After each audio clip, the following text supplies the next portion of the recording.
રાજકોટમાં ઉદય શિવાનંદ કોવિડ હોસ્પિટલના અગ્નિકાંડની તપાસ શરૂ થઈ છે. રાજ્ય સરકાર દ્વારા નિમાયેલી તપાસ કમિટીના વડા A.K. રાકેશ દ્વારા તપાસ શરૂ કરવામાં આવી છે, જેમાં તબીબોથી લઈને અન્ય લોકોના નિવેદન નોંધવા કાર્યવાહી કરવામાં આવી છે.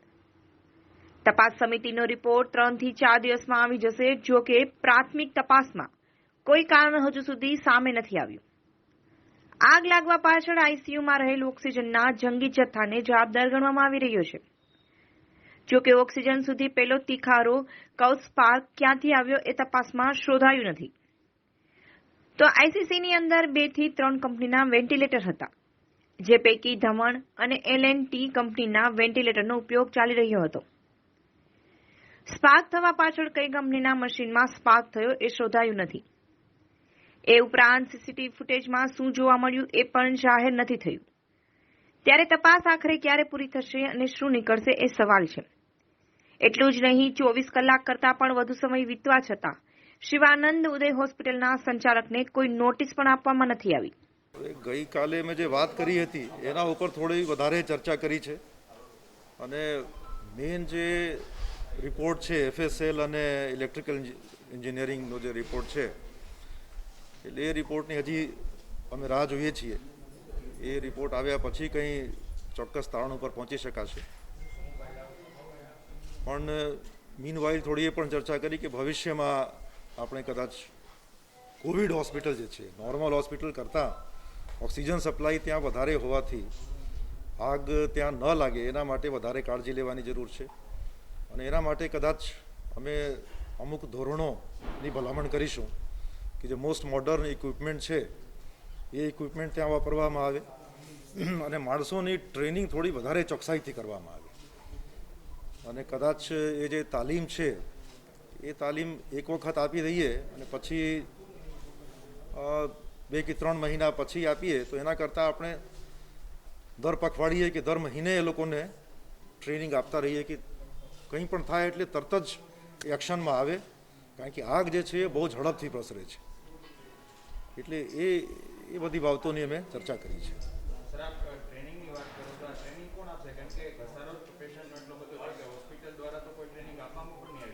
ના, એટલે હોસ્પિટલ અને સરકાર બધું મળીને, જ્યાં પણ મ્યુનિસિપલ કોર્પોરેશન હોય, મ્યુનિસિપલ કોર્પોરેશન એ બધા ભેગા મળીને અને એ કરવું પડશે એવું લાગે છે.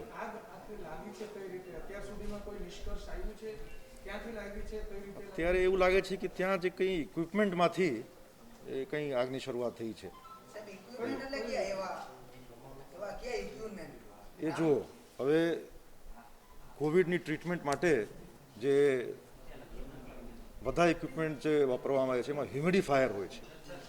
એટલે હ્યુમિડિફાયરમાં ટેમ્પરેચર થોડું વધારે એ થાય અને ઓક્સિજન સપ્લાય હોય એટલે હાઈ ટેમ્પરેચર ઉપર ઓક્સિજન પોતે કમ્બસ્ટિબલ થઈ શકે છે. એટલે કદાચ એ ત્યાંથી થયું હોય એની શક્યતા રહે છે.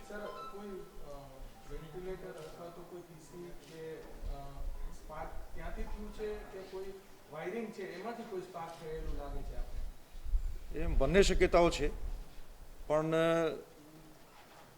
એક્ઝેક્ટલી શરૂઆત ક્યાંથી થઈ એ તો ચોક્કસ FSLનો રિપોર્ટ આવે અને ઇલેક્ટ્રિકલ એન્જિનિયરનો રિપોર્ટ આવે પછી પહોંચી શકે.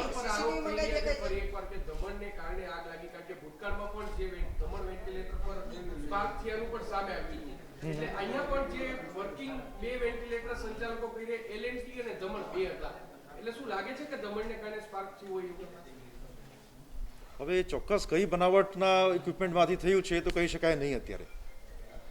પણ ના, એ નથી દેખાતું, બહુ ક્લિયર નથી દેખાતું કે સીસીટીવીમાં. ના, એટલે ઓક્સિજન સપ્લાય તો હોય જ છે ત્યાં, એટલે હા, ઓક્સિજન લીકેજ હોઈ શકે, બરાબર. ના, એટલે હવે એ રિપોર્ટ, એ જે રિપોર્ટ છે FSL અને એ રિપોર્ટમાં લગભગ એ વસ્તુ આવી જોઈએ. હોસ્પિટલના ડોક્ટર તેજસ ગરમટા અથવા તો એમના જે કોઈ સ્ટાફ છે એની આપણે પૂછપરછમાં આ વસ્તુ પૂછી હોય કે ઓક્સિજન લીકેજ હતું કે શું હતું, અથવા તો એમને કઈ નિવેદન આપ્યું હોય આપણી પ્રમાણે? ના, એ બાબતમાં નિવેદન નથી આપ્યું કંઈ. તો આપણે એ માટે બધે લોકોને હોસ્પિટલ વાળાને બોલાવીને પૂછી કે ભાઈ ઓક્સિજન લીકેજ હતું કે મે બી એવું બને કે ઓક્સિજન લીકેજ તો જ આ શક્ય છે, બાકી જીન સીસીટીવીના ટોચના અધિકારીઓ એવું કહે છે કે શોર્ટ સર્કિટથી આટલું બધું બ્લાસ્ટ ન થાય. એક તો જે સીસીટીવી ફૂટેજની પ્રાથમિક જે વસ્તુ આવે છે એમાં બ્લાસ્ટ કોઈ જગ્યા થયો નથી. બ્લાસ્ટનું ક્લિયરલી કોઈ જગ્યા આવતું નથી. તો સાહેબ રાજકોટના એટલે- સારા હાઈ લેવલ અધિકારીઓ એમ કહે છે કે કાલે બ્લાસ્ટ થયો પછી આ બધું થયું. પણ એટલી સીસીટીવી ફૂટેજમાં એ વસ્તુ નથી આવતી. સર, આ 48 કલાક જેટલો સમય થવા આવ્યો, તપાસ શું કરવામાં આવી? હજુ સુધી કઈ પ્રાથમિક વિગતો સામે જ નથી આવી. 48 કલાક એટલા સમયમાં ખરેખર જે પ્રાથમિક વિગતો તો સામે આવી જોઈએ, એ તપાસમાં શું કરવામાં આવ્યું? એમાં FSL અને ઇલેક્ટ્રિકલ એન્જિનિયરનો રિપોર્ટ જે છે, ઇલેક્ટ્રિકલ ઇન્સ્પેક્ટરનો રિપોર્ટ, એ બહુ અગત્યનો હોય છે. એ આવે એ પ્રાથમિક રિપોર્ટ લગભગ આજે આવી જવા જોઈએ અને ફાઇનલ રિપોર્ટ એ લગભગ 2 દિવસ થશે. સર, જે રીતના આપ કહો છો હોસ્પિટલમાં એનઓસી હતી, પણ રાજકોટની અંદર અનેક હોસ્પિટલો છે. ખુદ ફાયર બ્રિગેડ કહી રહ્યું છે કે આટલી હોસ્પિટલ 54 જ પાસે એનઓસી છે, તો બાકીની હોસ્પિટલ સામે અત્યાર સુધી કાર્યવાહી કેમ નથી કરવામાં આવતી? શું કારણ છે? ફક્ત નોટિસો જ આપવાની છે. શાળામાં આગ લાગે તો નોટિસો, સ્કૂલોમાં આગ લાગે તો નોટિસો, હોસ્પિટલમાં આગ લાગે તો નોટિસો. ફક્ત નોટિસ ઉપર જ કામ કરવાનું છે. આપણે કડક કાર્યવાહી ક્યારે? ના, એમાં જુઓ, કોવિડ હવે એવી વસ્તુ છે કે એ રિસન્ટ વસ્તુ છે અને એના માટે તમે ધારો કે કોવિડની જે ટ્રીટમેન્ટ છે મેઇનલી ઓક્સિજન ઉપર બેઝ છે કે કોઈ પણ માણસને કોવિડનો પ્રોબ્લેમ થાય એટલે ઓક્સિજનનું પ્રમાણ જે છે લોહીમાં ઘટવા માંડે. એને કરવા માટે ઓક્સિજન સપ્લાય આપણે આપવું જ પડે છે. હવે એમાં ઓક્સિજનમાં કોઈ જગ્યા પણ લીકેજ થાય કે કોઈ પણ થાય ત્યાં ઓક્સિજન હોય જ છે. એમ વધારે ઓક્સિજન કોઈ જગ્યાએ આપણે આટલું તો સપ્લાય કરીએ એટલે થોડું ઘણું હોય જ, અને એમાં વધારે આગ લાગવાની શક્યતા રહે છે એટલે વધારે કાળજી લેવાની જરૂર છે. તો એના માટેના નોર્મ્સ ઓવરનાઇટ કોઈ પણ જગ્યા જુઓ, ઓવરનાઇટ નોર્મ્સ બનતા નથી અને આપણે બધા એક્સેપ્ટ કરવું પડે કે આ કોવિડની બીમારી એક નવી વસ્તુ છે જેના માટે અત્યાર સુધી આપણે વેલ ઇક્વિપ્ડ ન હતા. એટલે નોર્મ્સમાં કદાચ સુધારો કરવો પડે. અને અત્યારે કેસો એટલે વચ્ચે હતા અને સેકન્ડ વેવમાં કેસો થોડા વધ્યા છે, તો આ બધા જાણો જ છો. સર, પોલીસ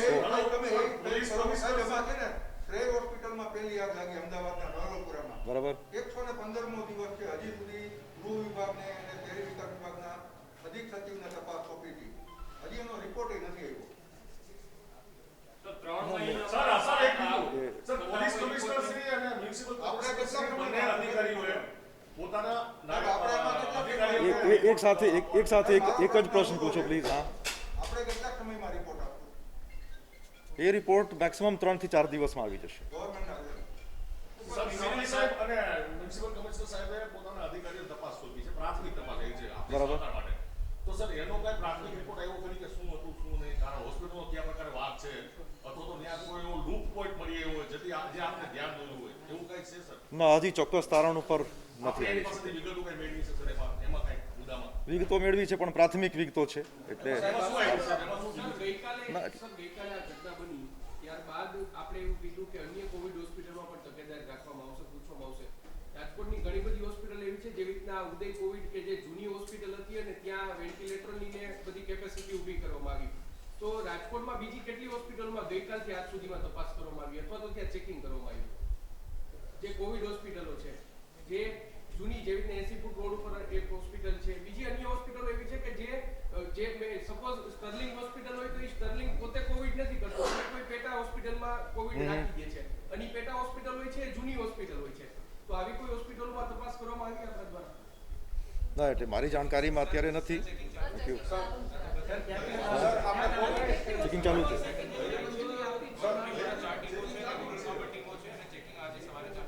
તો મારા અધિકારીઓ કહે છે આ ચેકિંગ ચાલુ છે. મહત્વની બાબત 11 કેવીની જે લાઈન પસાર થઈ રહી હતી તેની સામે તેમનું વાયરિંગ જૂનું હોવાની પણ વાત ચાલી રહી છે. પીજીવીસીએલ તપાસ કાનગીરાએ તપાસ કરી રહી છે. તો ત્યારે કઈ તપાસ કરવું નહોતું કે જે 11 કેવીની લાઈન ડાયરેક્ટ અત્યારે લેવામાં આવી છે તેની સામે તેનું વાયરિંગ જૂનું હોવાની પણ વાત છે. તેમને કારણે સ્પાર્ક થયું હોવાની વાત છે. એટલે આ હોસ્પિટલમાં હોસ્પિટલની વાત કરો છો? આ હોસ્પિટલમાં જે ઉદય કોવિડ હોસ્પિટલ છે તેમાં 11 કેવીની લાઈન લેવામાં આવી છે અને તેની સામે તેમનું વાયરિંગ જૂનું છે. જે ઇક્વિપમેન્ટ છે તે વાયરિંગ કમી શકે તેવી ક્ષમતા ન હોવાની પણ વાત છે. ના, એ વસ્તુ બહાર નથી આવી. એટલે પૂરતી કેપેસિટી માટે જે વાયરિંગ જોઈએ એ વાયરિંગ પ્રોપર લાગે છે. પ્રાથમિક રીતે વાયરિંગ પૂરતું હતું, જે લોડ છે એ પ્રમાણે વાયરિંગ કરવામાં આવ્યું છે, એ રીતનું પ્રાથમિક દ્રષ્ટિએ બહાર આવે છે. સાહેબ આપણે ઉદય કોવિડ હોસ્પિટલને કઈ નોટિસ કે વગેરે કઈ આપ્યું છે? ફરિયાદ કે કાંઈ થાય? અત્યારે કંઈ ચોક્કસ તારણ ઉપર આવીએ પછી અમે નોટિસ આપીએ. હજી નોટિસ કે એવું કઈ આપ્યું જ નથી? ના, 8 અત્યારે. જણા મરી ગયા છતાંય. અત્યારે નોટિસ નથી આપી, પણ ચોક્કસ તારણ ઉપર થોડા આવીએ પછી એને આગળની પ્રક્રિયા કરાશે. સાહેબ અત્યાર સુધી જે હોસ્પિટલોની તપાસની આપ વાત કરી રહ્યા છો, અત્યાર સુધી ઘણા સમયથી જે ચાલુ હોસ્પિટલ છે તેને નોટિસો આપવાનું ફાયર બ્રિગેડે કામ કર્યું છે. આપે જે કોવિડ તરફ લઈ ગયા, તો હું કોવિડ વગર કોવિડની હોસ્પિટલો પાસે પણ એનઓસી નથી, એમ મારું કહેવાનું છે. કોવિડ વાળી ફરીથી જરા કોવિડ નથી તેમની પાસે પણ એનઓસી નથી. ઇવન રાજકોટની સિવિલ હોસ્પિટલ પાસે પણ અનેક બિલ્ડિંગોમાં એનઓસી નથી. તો આવી ઘટના હવે ત્યાં બનશે તો શું? આઈસીયુ તો કોવિડમાં પણ હોય છે, નોન કોવિડમાં આઈસીયુ તો હોય જ છે સર. એવું તો નથી કે કોવિડ હોસ્પિટલમાં જ આઈસીયુ હોય છે.